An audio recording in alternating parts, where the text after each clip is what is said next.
ಒಂದಾನೊಂದು ಕಾಲದಲ್ಲಿ ಒಂದು ದೊಡ್ಡ ಆಸ್ಥಾನವಿರುತ್ತೆ. ಆ ಆಸ್ಥಾನದಲ್ಲಿ ಒಬ್ಬ ರಾಜ ಒಂದು ಪಾರಿವಾಳವನ್ನು ಸಾಕಿರ್ತಾನೆ. ಆ ಪಾರಿವಾಳಕ್ಕೆ ಅವನು ತುಂಬಾ ಪ್ರೀತಿಯಿಂದ ನೋಡ್ಕೋತಾ ಇರ್ತಾನೆ.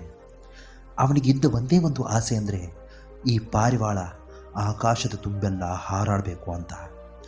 ಆ ಆಸೆಯನ್ನು ಯಾಕೆ ಕಾಣ್ತಾ ಇದ್ದ ರಾಜ ಅನ್ನೋ ಪ್ರಶ್ನೆಗೆ ಆ ರಾಜ ಪ್ರತಿದಿನ ಪಾರಿವಾಳವನ್ನು ಕರ್ಕೊಂಡು ಹೊರಗಡೆ ಕರ್ಕೊಂಡು ಬಂದು ಹಾರಾಡೋದಕ್ಕೆ ಅಂತ ಪಾರಿವಾಳವನ್ನು ಬಿಟ್ಬಿಡ್ತಾನೆ. ಪಾರಿವಾಳ ಏನು ಮಾಡುತ್ತೆ ಅಂದರೆ ಒಂದು ಗಿಡದ ಮೇಲೆ ಹೋಗಿ ಕೂತ್ಕೊಂಡ್ಬಿಡತ್ತೆ. ಆ ಗಿಡದ ಮೇಲೆ ಕೂತ್ಕೊಂಡ ಪಾರಿವಾಳ ಮತ್ತೆಂದಿಗೂ ಹಾರೋದಿಲ್ಲ. ರಾಜ ಎಷ್ಟೆಲ್ಲ ಪ್ರಯತ್ನ ಪಟ್ಟರೂ ಕೂಡ ಪಾರಿವಾಳ ಯಾವತ್ತೂ ಕೂಡ ಆ ಗಿಡ ಬಿಟ್ಟು ಮೇಲೆ ಏಳೋದೇ ಇಲ್ಲ. ಗಿಡ ಬಿಟ್ಟು ಮೇಲೆ ಚಿಂತೆ ರಾಜನಿಗೆ ತುಂಬಾನೇ ಹೀಗೆ ಆ ರಾಜನಿಗೆ ಆಡ್ತಾ ಹೋಗ್ತೆ. ಪಾರಿವಾಳ ಒಂದು ದಿನ ರಾಜ ಏನು ಮಾಡ್ತಾನೆ ಅಂದರೆ ಅವನ ಊರು ತುಂಬೆಲ್ಲ ಡಂಗೂರ ಸಾರೋದಕ್ಕೆ ಹೇಳ್ತಾನೆ. ಯಾರು ಈ ಪಾರಿವಾಳವನ್ನು ಆ ಗಿಡ ಬಿಟ್ಟು ಮೇಲೆ ಹಾರಾಡುವ ಹಾಗೆ ಮಾಡ್ತಾರೋ ಅವರಿಗೆ ವಜ್ರದ ಹರಳುಗಳನ್ನು ಬಹುಮಾನವಾಗಿ ಕೊಡಲಾಗತ್ತೆ ಅಂತ ಡಂಗೂರದ ಮೂಲಕ ಅಪ್ಪಣೆ ಮಾಡಿಸ್ತಾನೆ. ಎಲ್ಲರೂ ಕೂಡ ಚಕಿತರಾಗ್ತಾರೆ. ಪಾರಿವಾಳವನ್ನು ಹೇಗೆ ಹಾರಾಡಿಸ್ಬೇಕು? ಆ ಗಿಡ ಬಿಟ್ಟು ಆ ಪಾರಿವಾಳ ಮೇಲೆ ಏಳೋದೇ ಇಲ್ವಲ್ಲ, ಇದಕ್ಕೆ ಯಾರ ಹತ್ರನಾದರೂ ಪರಿಹಾರ ಇದೆ ಅಂತ ಜನ ತುಂಬಾ ಯೋಚನೆಯಲ್ಲಿ ಮಗ್ನರಾಗಿರ್ತಾರೆ. ಒಂದು ದಿನ ರಾಜರ ಬಳಿ ಒಬ್ಬ ವಿದ್ವಾಂಸರು ಬರ್ತಾರೆ. ವಿದ್ವಾಂಸರ ಅಂದರೆ ಅವರಿಗೆ ತುಂಬಾ ವಯಸ್ಸಾಗಿರುತ್ತೆ.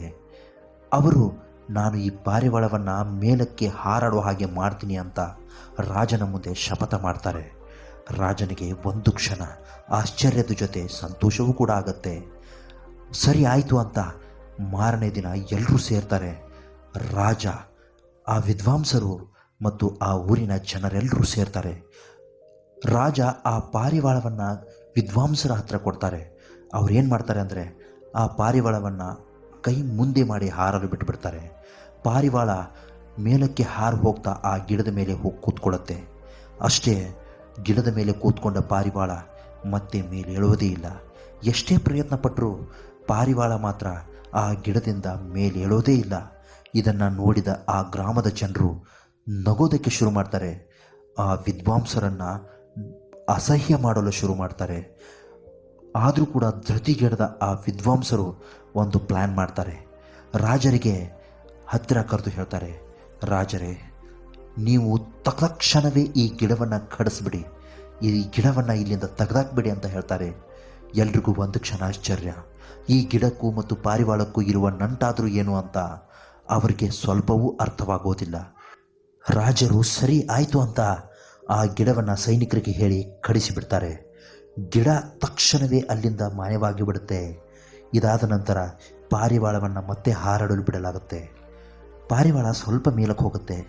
ಮೇಲೆ ಹೋದ ತಕ್ಷಣ ಆ ಗಿಡ ಎಲ್ಲಿದೆ ಅಂತ ಹುಡುಕೋದಕ್ಕೆ ಶುರು ಮಾಡುತ್ತೆ. ಎಷ್ಟೇ ಪ್ರಯತ್ನ ಪಟ್ಟರೂ ಆ ಗಿಡ ಪಾರಿವಾಳಕ್ಕೆ ಸಿಗಲ್ಲ. ಪಾರಿವಾಳ ಹಾರುತ್ತಾ ಹಾರುತ್ತಾ ಮೇಲಕ್ಕೆ ಹೋಗುತ್ತೆ. ಅದಕ್ಕೆ ಗಿಡ ಮಾತ್ರ ಯಾವುದೇ ಕಾರಣಕ್ಕೂ ಸಿಗಲ್ಲ.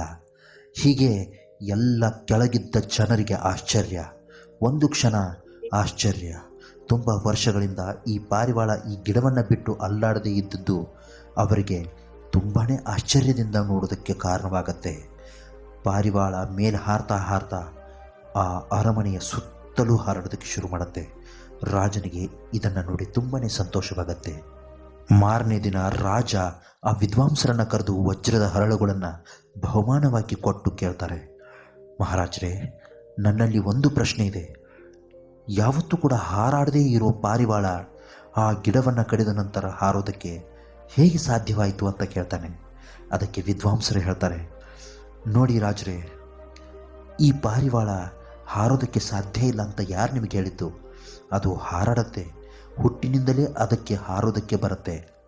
ಆದರೆ ಆ ಗಿಡದಲ್ಲಿ ಅದು ಯಾವತ್ತೂ ಕೂಡ ಆರಾಮಾಗಿ ವಿಶ್ರಾಂತಿ ತಗೋತಾ ಇರುತ್ತೆ. ಆ ಗಿಡ ಅನ್ನೋದು ಕಂಫರ್ಟ್ ಝೋನ್ ಆಗಿರುತ್ತೆ ಪಾರಿವಾಳಕ್ಕೆ. ಆ ಕಂಫರ್ಟ್ ಝೋನನ್ನು ಬಿಟ್ಟು ಪಾರಿವಾಳ ಮೇಲಕ್ಕೆ ಹಾರ್ತಾನೆ ಇರಲ್ಲ. ಅದೇ ರೀತಿ ನಮ್ಮ ಜೀವನದಲ್ಲೂ ಕೂಡ ಪ್ರತಿಯೊಬ್ಬರ ಜೀವನದಲ್ಲೂ ಕಂಫರ್ಟ್ ಝೋನ್ ಅನ್ನೋದಿರುತ್ತೆ. ನಮ್ಮಿಂದ ಈ ಕೆಲಸ ಸಾಧ್ಯ ಇಲ್ಲ ಅಂತ ನೀವೇ ಅಂದ್ಕೊಂಡ್ರೆ ನಿಮ್ಮಿಂದ ಯಾವ ಕೆಲಸನೂ ಆಗಲ್ಲ. ಅದೇ ನಮ್ಮಿಂದ ಯಾವ ಬೇಕಾದರೂ ಕೆಲಸ ಸಾಧ್ಯ ಅಂತ ಅಂದರೆ ನಾವು ಯಾವ ಬೇಕಾದ ಕೆಲಸವನ್ನು ಸಾಧಿಸಿ ತೋರಿಸ್ತೀವಿ. ಆ ಕಂಫರ್ಟ್ ಝೋನಿಂದ ನಾವು ಹೊರಗೆ ಬರಬೇಕಷ್ಟೆ.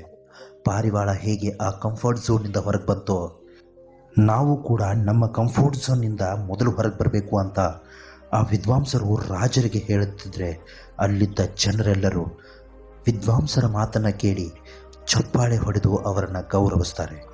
ಡಿಯರ್ ಫ್ರೆಂಡ್ಸ್, ಮನುಷ್ಯ ಮೇಲೆ ಕಷ್ಟಗಳನ್ನು ಎದುರಿಸಲೇಬೇಕು, ನೋವನ್ನು ಅನುಭವಿಸಲೇಬೇಕು.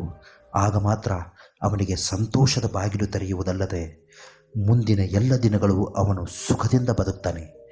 ಮೊದಲು ನಾವು ಯಾವುದೇ ಕಂಫರ್ಟ್ ಝೋನ್ನಿಂದ ಹೊರಗಬಾರದೇ ಇದ್ದರೆ ನಮಗೆ ಸಂತೋಷದ ಬಾಗಿಲು ತೆರೆಯುವುದಿಲ್ಲ. ಮೊದಲು ನಮ್ಮ ಕಂಫರ್ಟ್ ಝೋನ್ನಿಂದ ನಾವು ಹೊರಗೆ ಬರಬೇಕು. ನಮ್ಮಿಂದ ಆಗಲ್ಲ ಅಂತ ನಾವು ಏನು ಅನ್ಕೋತೀವೋ ಅದೇ ನಮ್ಮ ಕಂಫರ್ಟ್ ಝೋನ್.